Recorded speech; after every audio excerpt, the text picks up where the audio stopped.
Okay, so this was the first question on your quiz. X squared minus 3x is less than 28. And if you graph this, you can do this one of two ways. You could let this be your y1, this be your y2, right? And then find your intersection point. So if you do that and you graph this, you will see we're going to let this be the x-axis and that be your y-axis. And this is going to be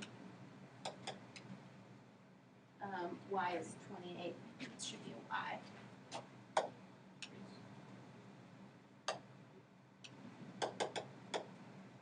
And then your y1 is x squared minus 3x, right? So we've got these two intersection points. Okay, so steps on your calculator to find intersection points are what? You go second trace, right? Which is calculate. You go to number 5 for intersection, right? So you hit the number 5, which is intersection, which makes sense because you're finding the intersection of these two graphs. And then, okay, so you press enter the first time, and it says, it gives you your y1 curve, right? That's what it tells you in the top left corner. And then you press enter a second time, and it tells you what your y2 graph is, right? And then you press enter a third time, and it says guess. And do I care about your guesses? No, I don't. It's going to be whatever it's close to, but I don't care about your guessing, okay? Because we're using this technology, and it's going to give you the exact intersection point. So you need to press enter until you see the word intersection.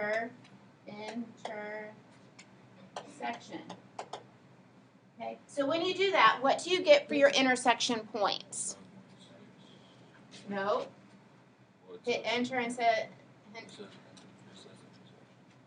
should not, you have something in. You have minus 31 and not 3x. So you should get negative 4 here. And this point here is positive 7. Okay? And we are looking for when is this less than 28. So we are looking for this area, right? That's when it's less than 28. So it's between these 2 points. So x is going to go in the middle. We're going to use these less than symbols, right? Okay. And now we're going to put in our smallest number on the left side and our larger number on the right side. So that would be the answer for this problem. Do we all see how to find that intersection? Now, there was a second way you could have done this, right? What was the second method? We could have moved that 28 to the other side. And so let me enter a new page here. And if I do that, my equation is still the same. We have x squared minus 3x is less than 28. So we can treat this just as if it was a equation. Subtract 28 from each side. So we're left with x squared minus 3x minus 28 is less than 0. Right? So we have this for our y1 now. So when you enter this in your calculator, you're going to say y1 is this equation. And then your y2, we don't have, right? So we're finding the zeros of this function. Okay? So if you graph this, this is now our x-axis and this is our y-axis. And what are these 2 points? They're the zeros, right? So the zeros, when you type in, yes, sir?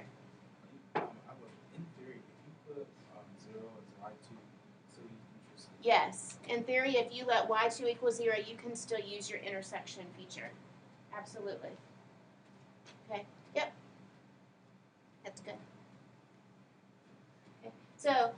But the zeros are the points that it crosses the x-axis, right? So it asks you, go through the same steps. We go to second trace, right, which is our calculate. But now instead of intersection, we're looking for the zeros, which is number 2. And that's our zeros of the function. And now when you hit that, you see the word left bound. Okay? So this causes a little bit of problems from time to time. So think about this for a second. If we have this point right here, okay, imagine that there's and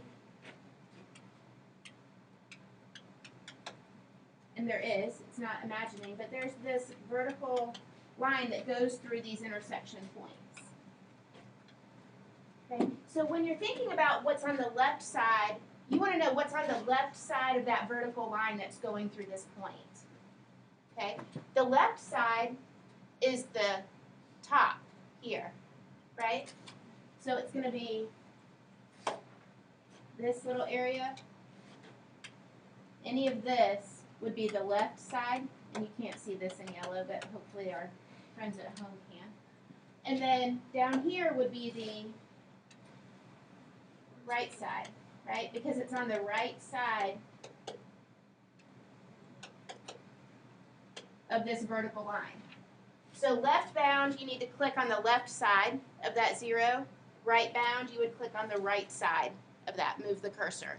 Now, what's important is that you have a positive y and a negative y.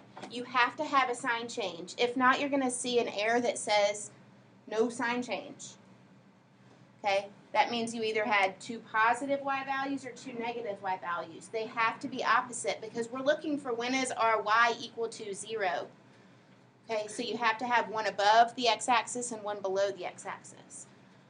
Okay, so again, you'll have left bound, then you'll have, I've lost my tools. Then you'll have right bound, and then you'll have guess, right, and do, I want you, so you'll move the cursor on the right bound to the right side, and then you'll have the word guess, that says guess, and then hit enter until it actually says what your 0 is, okay? So, are you going to get the same result that we got before? You are. You're going to get that this is -4, this intersection is at 7, and so when we write this, you would have x in the middle,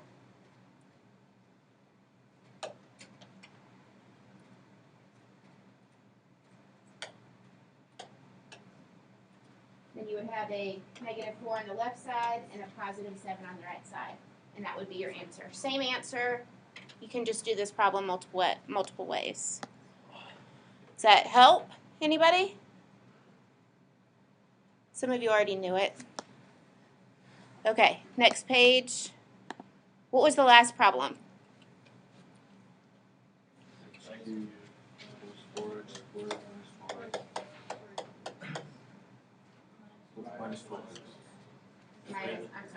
Minus what? 12x. Oh, is greater than 0. So this is the equation that we have, right? Okay, if we graph this, which is the first thing that you should do, you're going to see a graph that looks something like this, right? Do you agree? Okay, what are your zeros here? We're going to use the same steps that we just did. So this intersection point is at -6. This one's at 0. And this is at 2. Now the intersection points of your x-axis are the most important piece here. Okay? And this is saying, when is this function greater than 0? Did I ask you when it's less than 0? No, you have to know what the question is asking. The question is saying, when is this greater than 0? Okay. It is greater than 0